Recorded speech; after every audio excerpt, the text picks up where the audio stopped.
In the latest pre-budget announcement by his government, Justin Trudeau announced today another $15 billion top-up to an apartment construction loan program. Now, all that money will be paid back by the builders, but the idea is that it's loaned at lower interest rates to stimulate construction of rental units. It's not fair that young people who have a good job can't afford the place to live, can't even imagine being able to buy a home one day. That's what we're trying to change around. Trudeau says this cash infusion will help to turbocharge affordable apartment construction, with the aim of developing 131,000 new rental units within the next decade. In Toronto alone, 30,000 people will find a home, a new home. That's 17,000 units of housing.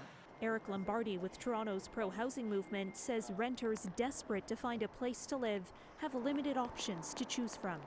We know that in this rental crisis, one of the drivers of that crisis is low vacancy rates. It's about 1.5% here in Toronto. But Lombardi thinks the Liberals, perhaps in the face of poor polling, are finally taking steps to tackle surging demand. And now what they're asking for provinces to do is to step up and, in their jurisdiction, to address the barriers to supply. The feds plan to leverage the existing apartment loans program by making it available to provinces that meet certain benchmarks, like cutting development approval timelines to no longer than 12 to 18 months or building on vacant lands. Things like the city's Housing Now program, like the Modern TO program, like the city's parking lot surplus program that was voted on about a month ago.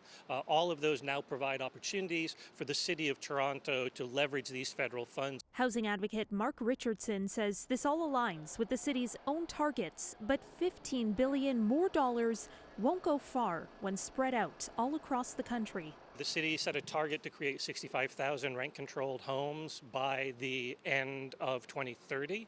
Those are all going to be apartments. They're all going to be within the borders of the City of Toronto. That program alone is a $36 billion program. So, this $15 billion announcement is good, but it won't even cover all the needs just within the City of Toronto alone. Trudeau says he wants to work with the provinces, but if a province does not step up with what he called ambition, that money will just flow directly to the cities. In Toronto, Caryn Ceolin, City News.